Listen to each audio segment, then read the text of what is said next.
start off with this story about United Auto Workers. You know, I don't, there's only so much I can say without driving myself crazy. If you were not aware, the UAW actually released a statement demanding a ceasefire in Gaza. But unfortunately, they have decided to endorse Joe Biden. Now, I want to make this very clear really quick before we dive into this video from Case Study QB, because I want to be very clear about something. Oftentimes when unions endorse a political candidate, oftentimes they are not speaking for the rank and file members. It is not uncommon for union leadership and management to make these calls regardless of what the rank and file members say. And you're going to hear a little bit about that as well as a part of this story. Where do those people actually stand? Let's get into this clip from Case Study QB, and I'm going to explain to you why it is very problematic that the UAW has decided to endorse President Biden. Let's get into it. All right, as endorsements go, they don't get any bigger than this. If you're running for president of the United States, the United Auto Workers coming out for Joe Biden, and that's a lot of personnel and power to commit to the president's reelection. The guy behind it, kind enough to join us, Sean Fain, the head of the UAW. Sean, very good to have you. Hey, thanks for having me. You could have considered Donald Trump. You did not. Why not? Well, I mean, you know, if you look at just the facts and the body of work of both candidates and, you know, both of them in their own words, nowhere in history has Donald Trump ever stood for the American worker. He stands against pretty much everything that we stand for. So let's go ahead and chime in there. The problem with Sean's statement is that Joe Biden also fits into that category, and I want to explain why. Let's not forget, Joe Biden is also a scab. Joe Biden is the one who prevented the railroad workers from going on strike. Sean knows this. So why is Sean sitting here pretending as though Joe Biden has been great in reference to unions and the worker movement? Because let's think about something here for a second, folks. Let's put the railroad worker strike to the side. If you're really pro-worker and pro-labor, why is it that Joe Biden reneged on his promise to increase the minimum wage? That was his promise that he made. Federal minimum wage, still, what, $7.25 an hour? But he's pro-worker. What Joe Biden did is that he showed up to one UAW strike. He was there, from what I understand, for about 15 minutes, said a little something, and then left and went home. So how does that make him pro-worker if on the sidelines, he's still breaking up strikes? Who got to the UAW? Let's continue. You committed to Joe Biden. Many people are noticing it seems very late to commit to him. Were there any doubts? Were there any concerns? No, never a doubt. I mean, look, we have a process we follow, and you know, our leadership, you know, as we said, our endorsements are going to be earned and not freely given anymore. And so, you know, we had to look at a lot of things, and overall, you know, we just had our contract fight with the big three, and our most successful contract in history. And you know, President Biden stood there with us on the picket line. You know, unlike President Trump back in 19 when GM was on strike for 40 days and he was completely non-existent. President Biden stood there for like 15 minutes. Okay. And silent on the issue. You know, I can go down through the list of things, the difference in the candidates, but it's very clear to us who stands with working class people in this country and who stands against them. You know, who stands with working class people in this country? Let me tell you why they're full of it, okay? Neither Joe Biden or Donald Trump are standing with working class people. They're both corporate. Both parties support Wall Street. Both parties support the military industrial complex. Now, Sean said that his endorsement has to be earned for the UAW. If it needs to be earned, I would argue that Joe Biden didn't really earn your endorsement. The UAW put out a public statement calling for a permanent ceasefire in Gaza, which I told you is the bare minimum in reference to this conflict with Israel and Gaza. So how did Joe Biden actually earn your endorsement? And the UAW being willing to endorse Joe Biden when we have not had a permanent ceasefire.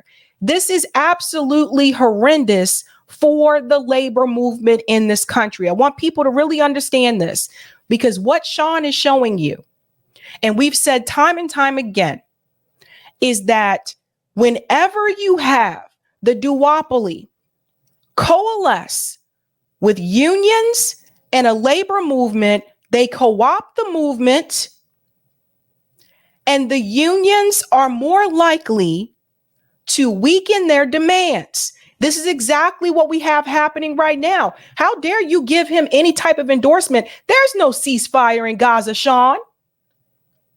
What are you doing? This is not good for workers. This is not good for labor. This is not the way that you stand up to the military industrial complex. This is not the way that you stand up to the establishment. You just gave in to the establishment. Let's continue. Counterpart of the Teamsters, Sean O'Brien, has met with Donald Trump and, of course, the president, all the major candidates when they were still in the race. You opted not to go that route, and I'm just curious as to why. Well, you look at the body of work. I'm not going to speak for President O'Brien, but I will speak for the UAW. And in 2008, 2009, the economic recession, Donald Trump blamed the workers for what was wrong with these companies. In 2015, he talked about doing a rotation of good-paying jobs in the Midwest, somewhere where they pay less and have people begging for their jobs back at lower wages.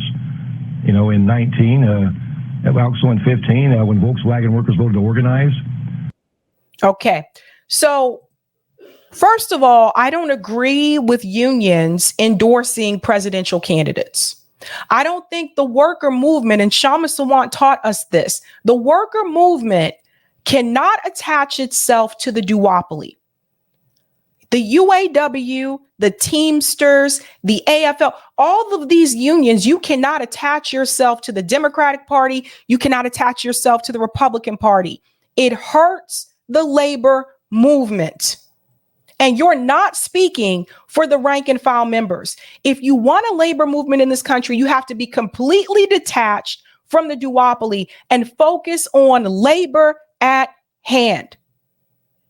Now, that being said, if you are going to endorse a presidential candidate, the UAW should have been endorsing the candidates that actually support the permanent ceasefire that they called for and stood with the workers on the picket line. Cornel West was there with the UAW workers on the picket line. He's called for a permanent ceasefire. Shouldn't they be supporting a candidate like that? Or a candidate like Jill Stein? But no, Sean is sitting here making you believe that the only options that you have is Joe Biden and Donald Trump. That's another mistake. This is why they should not be attached to this at all. At all. Now I want to go to another clip here. Something else the UAW did. There were Gaza protesters that were present, and I want you to see how the UAW handled the protesters. So again, why are they there? Because Joe Biden was supposed to come and speak, and then also because the UAW called for a permanent ceasefire. Watch this.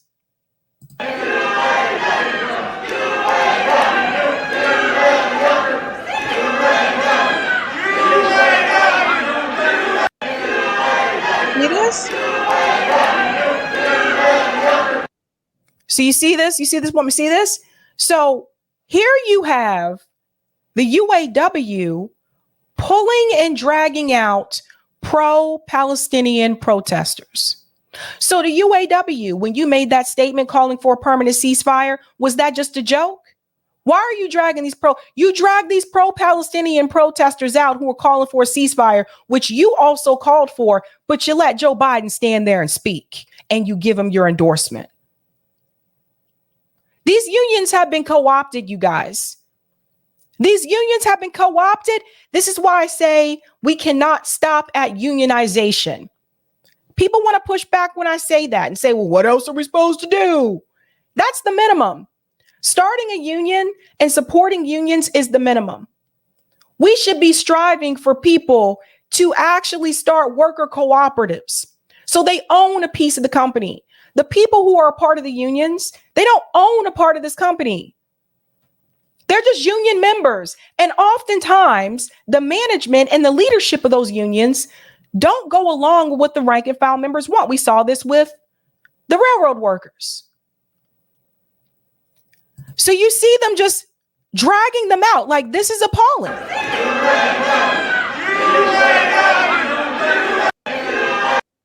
So this is why this is all a joke. Now, let me show you how Sean reveals himself. He goes on to talk about, let me scroll down here. He goes on to talk about how most of the members are not going to support Joe Biden. Watch this. Look, let me be clear about this. A great majority of our members will not vote for President Biden. Yes, some will. But that's the reality of this. The majority of our members are going to vote their paycheck. Look, let me be clear about this. A great majority of our members will not vote for President Biden. Yes, some will. But that's the reality of this. The majority of our members are going to vote their paycheck. Look. So Sean is letting you know the majority of the UAW members are not going to vote for Joe Biden. So why did the UAW endorse Joe Biden? Sean is talking out of both sides of his mouth, ladies and gentlemen, because that would be my question. Why did you offer an endorsement for a presidential candidate and you're telling people that the majority are not going to support the candidate? Now, here's another speech from Sean where he goes on to explain that Donald Trump is a scab. Listen to this. Donald Trump is a scab.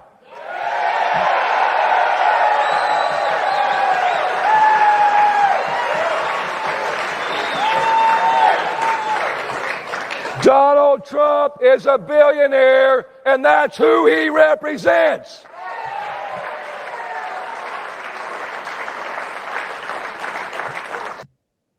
Now, the problem with Sean's statement is not the fact that he says Donald Trump is a scab. The problem is he pretends like Joe Biden is not. He goes on to say that Donald Trump represents the billionaires. The problem is he pretends that Joe Biden does not. Joe Biden and Donald Trump represent the same donor class. Trump may be a little bit better on the deep state issues, but they represent the same corporate Wall Street class. And here he is speaking to other members of the union to make it seem like Joe Biden is representing the working class and not representing the donor class. So again, who got to Sean? If Donald Trump ever worked in an auto plant, he wouldn't be a UAW member. He'd be a company man trying to squeeze the American worker. So would Joe Biden.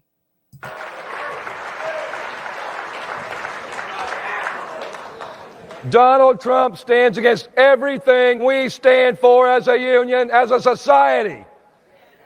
When you go back to our core issues, wages, retirement, health care, and our time, that's what this election's about.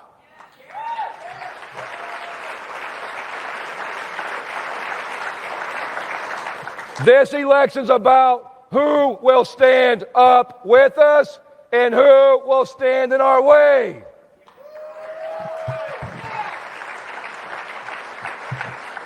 Those are the questions that will win or lose this election and will decide our fate. Those are the questions that will determine the future of our country and the fate of the working class. So you know why I call BS is because he pretends like they're that different and they're not. Over the past 2 years, I've sat here and I have watched, and we have another video from Case Study QB because he was on it with this. I have watched unions cave. I have watched unions make demands that I thought were decent demands, only to cave because someone came in, usually Joe Biden, speaking to union leadership and convincing union leadership to just take the bare minimum, regardless of what the rank and file members wanted. That happened with the railroad workers. This is why you can't just stop at unionization. And this is why I continue to stress this, because that's a good stepping stone. But if you're a rank and file member of a union and your voice is not heard, what's the point? If the union management and leadership, if they're making decisions that you did not call for. Now, he goes on to express the Biden endorsement here. This is part 2. He put an LRB in place that killed the organizing, the contract for those workers. In 19, when he was president, he didn't support the strike. He told workers at Lordstown Assembly Plant, which was closing, don't sell your houses. And then he did nothing to support them. So when it comes to Donald Trump, I'm going to show you the game here, folks. When it comes to Donald Trump, Sean is willing to go all the way back to 1970s to tell you what Trump did in reference to hurting the workers. But he's not willing to do the same thing in reference to Joe Biden or the Democratic Party altogether, because we really want to talk about this, and we really want to talk about the Midwest, and we want to talk about the workers and what really hurt them. I would say NAFTA under Bill Clinton hurt them. Now, that was under the Democratic Party. Sean wants to pretend like these things don't exist. Versus President Biden, who in 2023, when a plant was going to close in Belvedere, Illinois for Stellantis, he stood with those workers. He helped us save a community and helped bring not one plant, but 2 plants back to life. And he stood with our members on the picket line in our fight for economic justice. And Joe Biden, under the Obama administration, also advocated for and approved sending jobs overseas. So there's also that. So you see, Sean is not, thank you. Who just said it? Buckeye said Sean is getting paid. Exactly. That's why I said, who got to Sean? He's also been a big proponent, Sean, as you know, far better than I, for EVs, electric vehicles. Many automakers have said this has sort of been the bane of their existence, that the market just isn't there to support what they call the heavy hand of government to force the issue. Sure enough, we learned just a few minutes ago, Sean, after the bell ended for the day, that Tesla shares are falling after the car maker forecasts slower growth because of weak, EV sales, or weaker than expected. Do you think that's a problem for the automakers? You're quite right. You scored this historic and very generous labor package for your members, but that it's imperiled by this industry push for EVs. Look, we have to have an environment we can all live in where we can breathe clean air and, have clean water. The UAW has always led the way in environmental concerns, going back to our founding. And, wherever the industry goes, we're going to be a part of it. Our workers are going to be a part of it. We're going to fight for those jobs, and we're going to fight for it to be a just transition where it pays good wages, good benefits, so that people can afford to live off that job. Do you think it's being pushed too quickly, though? And I guess that's what I'm asking. That it comes with the. Let's pause here for a second. See, we're going to catch him again, because he said that the UAW has always supported environmental concerns. One of the reasons why they issued a statement about the ceasefire is not just because of the genocide, but also if you think about war, obviously that affects the environment. Bombs affect the environment. So if you are supportive of environmental concerns, again, why are you endorsing a president that right now has us involved in 3 conflicts in reference to war, whether it's Yemen, whether it's the war in Ukraine, whether it's the war in Gaza, that is also hurting the environment? If you support the environment so much, Sean, I would really like to speak to UAW members, not leadership, not management, rank and file UAW members on this show, because I want to know how this happened. For him to sit there and tell you the majority of the members will not vote for Joe Biden, but the union is endorsing Joe Biden. Something smells rotten in Denmark to me, folks. So I would really like to hear from them. So if you are a UAW member, contact me. I would love to bring you on the show. The railroad workers, they came onto the show and I got a totally different perspective once I was able to actually hear from the rank and file members and not leadership. This is a mistake for the labor movement, for the working movement in this country. It is a mistake for unions to attach themselves to the Democratic Party or the Republican Party. They should not be endorsing any presidential candidates, period. The labor movement has to be a separate thing. You cannot allow a political party to come in, co-opt the movement, weaken your demands, because it hurts the overall labor movement. What's next? The teachers union going to endorse Joe Biden? The nurses union going to endorse Joe Biden? And the rank and file members don't support it? We can't have this. We can't have it. That is one thing I will say that Kshama Sawant was very keen on. Kshama Sawant made that very clear. You cannot mix the two. And you see why.